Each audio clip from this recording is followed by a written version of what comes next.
Hello all, welcome to success journey. इससे पहले वाले पार्ट में हमने वीडियो डिस्कस किया था UKPSC JE paper 3 civil engineering का पेपर 60 नंबर क्वेश्चन तक हमने सॉल्व कर लिया था। इस पार्ट में हम लोग देखने वाले हैं 60 से आगे। 61 के radius of gyration of a rectangular section, depth D, width B from a centroidal axis parallel to the width. क्या बोला? रेक्टेंगुलर सेक्शन है, पैरेलल टू द विड्थ ऐसे पूछा है, जबकि विड्थ बी है और डेप्थ डी है। रेडियस ऑफ gyration का फॉर्मूला क्या होता है? I is equal to sorry R is equal to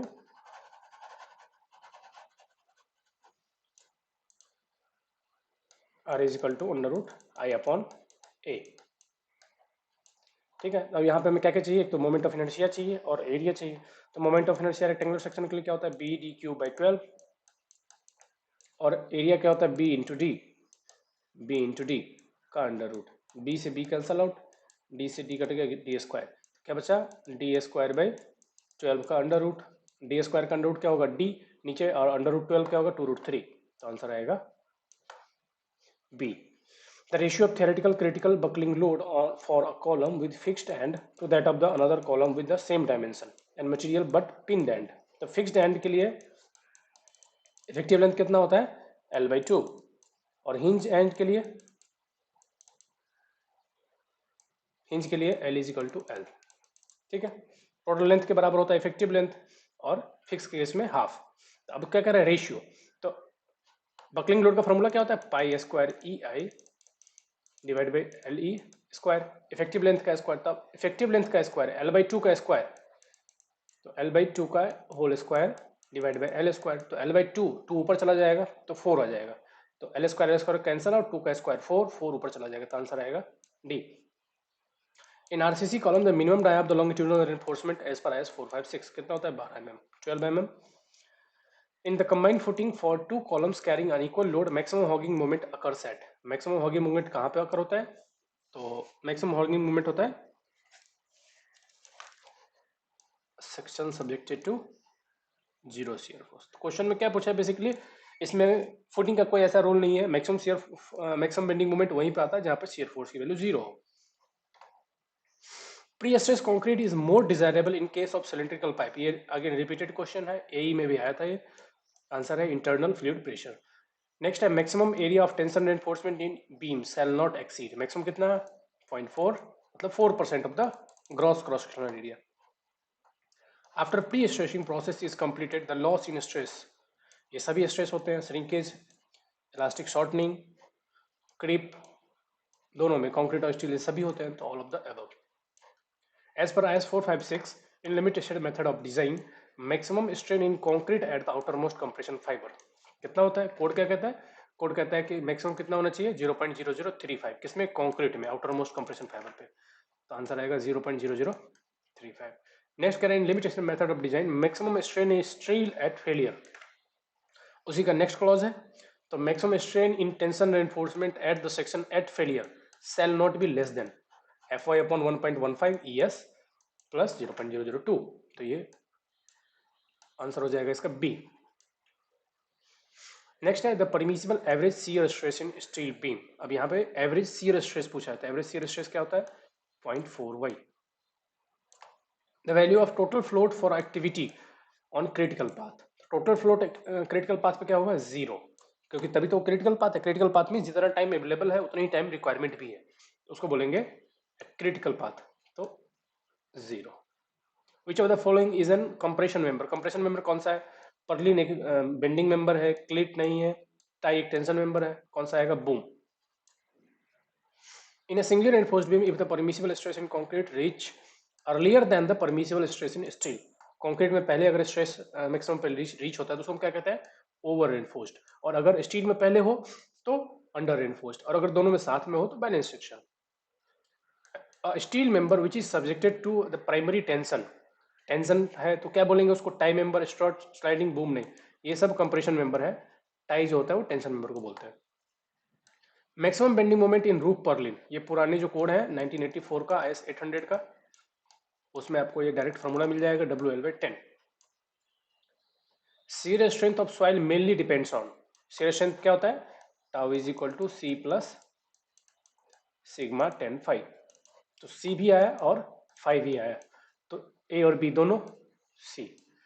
well foundation in an sandy soil derive their bearing capacity, कहाँ से मिलता है? दोनों से, स्किन फ्रिक्शन से भी और पॉइंट बियरिंग से भी। तो डी आएगा answer. Next type the plasticity index of soil mass is zero, IP की वैल्यू जीरो है, किसके लिए आती है? सैंड के लिए, क्योंकि सैंड में प्लास्टिसिटी नहीं होती। The approximate ratio of ingredient of concrete M20, M20 का ग्रेड रेशियो क्या होता है? 1:3।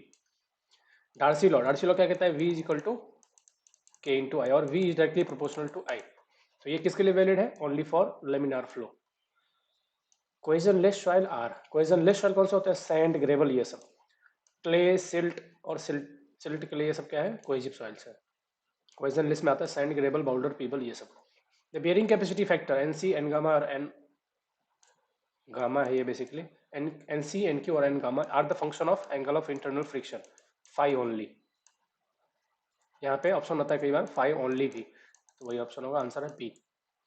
Moisture content in well season timber, again repeated question है, ए में भी आया था, 10 से लेके 12%। P is the standard consistency of cement, the amount of water used for conducting initial setting time. Initial setting time में 0.85p और soundness test में 0.78p, याद रखिए दोनों के लिए, साउंडनेस में 0.78p और सेटिंग टाइम के लिए 0.85p। The most common admixture which is use to increase the initial setting time, मतलब सेटिंग टाइम जो 30 मिनट होता है उससे बढ़ाना है तो उसको हम क्या यूज करेंगे? रिटार्डर। और रिटार्डर में क्या होता है? जिप्सम यूज करते हैं। एक्सेलेटर जो होता है CaCl2, कैल्शियम क्लोराइड, ये एक्सेलरेटर होता है, कॉमनली यूज एक्सेलरेटर। रिड्यूस अगर आता है यहाँ पे इंक्रीज की जगह रिड्यूस, तो कैल्शियम क्लोराइड, और most commonly use gypsum use करते हैं 4 से 5%। King closure is approximately, king closure कैसा होता है? जब हम ब्रिक को इस तरह से कट कर लेते हैं, इसको बोलते हैं किंग क्लोजर, तो ये 3/4 होता है। और अगर हम ब्रिक को ऐसे कट करते हैं, हाफ विड्थ बस फुल लेंथ, तो उसको बोलते हैं, इसको बोलते हैं बेवेल्ड क्लोजर। ठीक है, तो ये basically king closure 3/4 of the brick होता है। If the permissible compressive stress in concrete in bending for M20 grade is 7 Newton per meter mm square, then the modular ratio, modular ratio का formula क्या होता है? 280/3 sigma CBC। ठीक है, तो 280 divide by 3 multiply by 7, sigma CBC की value यहाँ पे 7 है, तो जब इसको आप सॉल्व करोगे तो आंसर आएगा 13.33। For a concrete upgrade M50, the value of flexural tensile strength, तो टेंसाइल स्ट्रेंथ के लिए फॉर्मूला क्या होता है? √0.7 इंटू √FC के, तो √50 इंटू 0.7, सिंपल है, तो ये आएगा 5, 4.99 के आसपास आएगा, तो 5। विच of the following imparts red colour, red colour किसके द्वारा होता है? आयरन ऑक्साइड की वजह से। और मैग्नीशिया की वजह से क्या होता है? Yellow colour. तो अगर येलो कलर पूछता है तो magnesia, red colour due to iron oxide. 1 cubic metre of mild steel की डेंसिटी पूछा है तो 7850। सीमेंट का पूछते हैं 1440 kg पर मीटर क्यूब, और माइल्ड स्टील का 7850 kg पर मीटर क्यूब। कोई भी स्टील हो, स्टील सभी का हम 7850 लेते हैं। The angle of dip at magnetic pole, magnetic pole पे कितना होता है? 90, और इक्वेटर पे पूछता है तो 0, तो 0 किसके लिए है? इक्वेटर के लिए सही है, और पोल के लिए 90 डिग्री सही है। The error in staff reading due to curvature, curvature क्या होता है? d² बाई 2r के बराबर।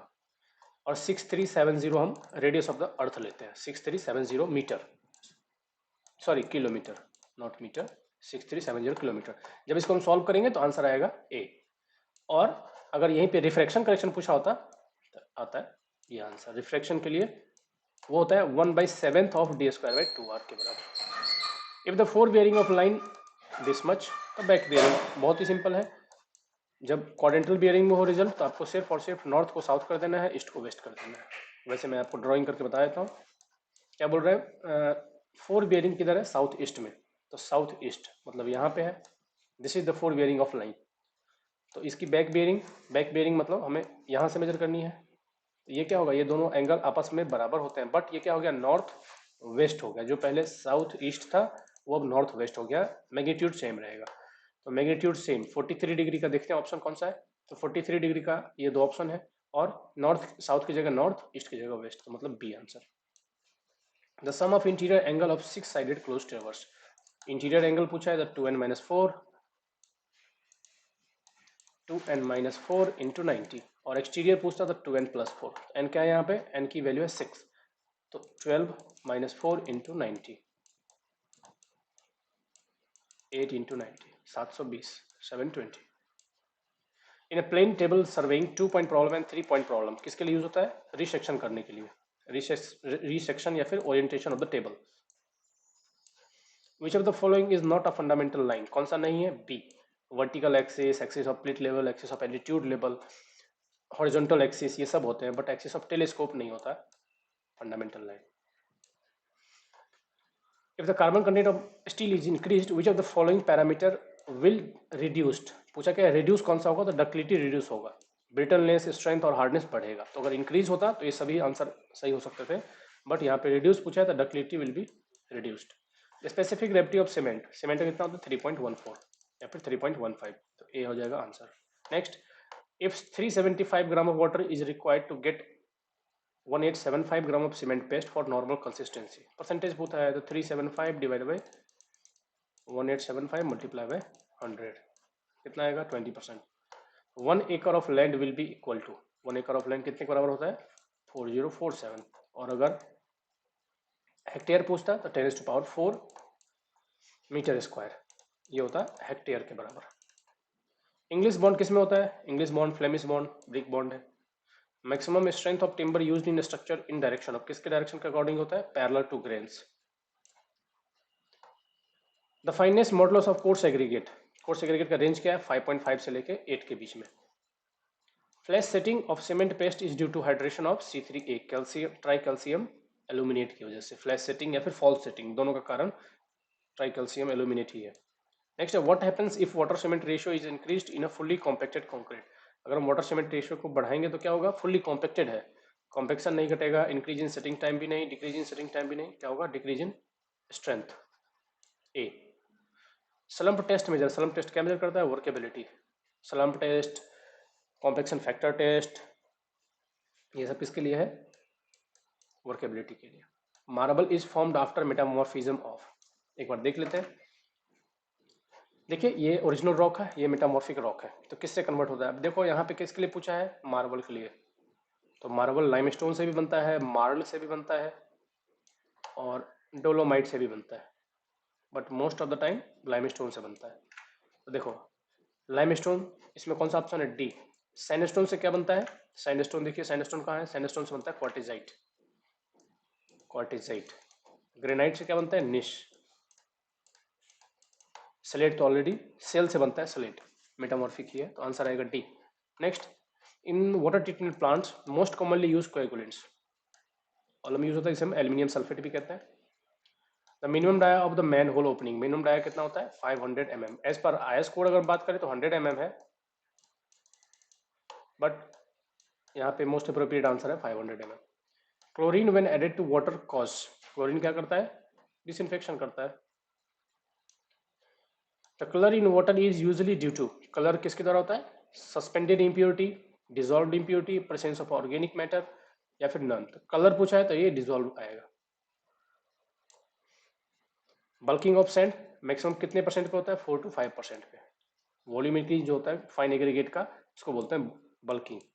तो इनिशियली ऐसे इंक्रीज होता है फिर डिक्रीज होता है, तो मैक्सिमम वैल्यू आता है 4 to 5% of the water content पे। और वॉल्यूम कितना इंक्रीज होता है? Up to 30% volume increase. Next है the self cleaning velocity of sewer, material या फिर पाइप नहीं पूछा है तो 0.6 to 1, 0.6 to 1 metre per second. Septic tanks are generally design to have detention period, septic tank का डिजाइन पीरियड कितना होता है? Detention period, sorry detention period होता है 24 to 48 आवर्स। इमहफ कौन टैंक किसके लिए यूज होता है? सेटलिएबल सॉलिड के लिए। कितने सेटलिएबल सॉलिड हैं सेटलिएबल्स, उसको फाइंड करने के लिए। Next, as per IS 800/2007 the thickness of flat lashing bar shall not be less than what percentage of effective length for single lashing, single और डबल लेशिंग के लिए एक बार देख लेते हैं कोड क्या कहता है। थिकनेस पूछा है, thickness of lashing bar, IS 800/2007 क्या कहता है कि the thickness of flat lashing bar shall not be less than 1/40 of the effective length for single lacing and 1/60 for double lacing. दोनों याद रखिए, 1/60 for double lacing and 1/40 for single lacing. तो यहाँ पे किसके लिए पूछा है? सिंगल लेसिंग के लिए, तो 1/40 ये है डबल लेसिंग के लिए। The permissible tensile stress in tension member, एक बार मैं टेबल दिखाता हूँ, इसमें सब लिखा हुआ है। एवरेज शियर स्ट्रेस हमने पीछे भी क्वेश्चन किया था 0.4, maximum shear stress 0.5, axial tensile stress 0.6, compressive और tensile bending stress 0.66, permissible bearing 0.75 and combined bending and bearing 0.9। तो इसमें क्या पूछा है, permissible axial tension 0.6। Next, which of the following solid waste disposal method is ecologically acceptable? कौन सा है, composting, biological composting जो हम करते हैं वो। Turbidity in water is cause due to, turbidity किसकी वजह से होता है, टर्बिडिटी कोलाइडल पार्टिकल्स की वजह से। The stress in steel rod for an extension of 0.2% of its length, modulus of elasticity given है, E इज इक्वल टू क्या होता है, स्ट्रेस अपॉन स्ट्रेन। यहाँ पे हमें स्ट्रेन गिवन है, मॉडुलस ऑफ इलास्टिसिटी गिवन है, स्ट्रेस चाहिए, तो दोनों को सिर्फ मल्टीप्लाई करना है। 2 × 10⁵ मल्टीप्लाई बाय स्ट्रेन। अब 0.2% है तो 0.002 आ जाएगा, तो आंसर मिलेगा इससे, इसको आप जब सॉल्व करेंगे तो आंसर मिलेगा 400 न्यूटन, 400 न्यूटन पर mm²। ये था पार्ट 2। पार्ट 3 में डिस्कस करेंगे 121 to last. Thank you all, thanks for the watching.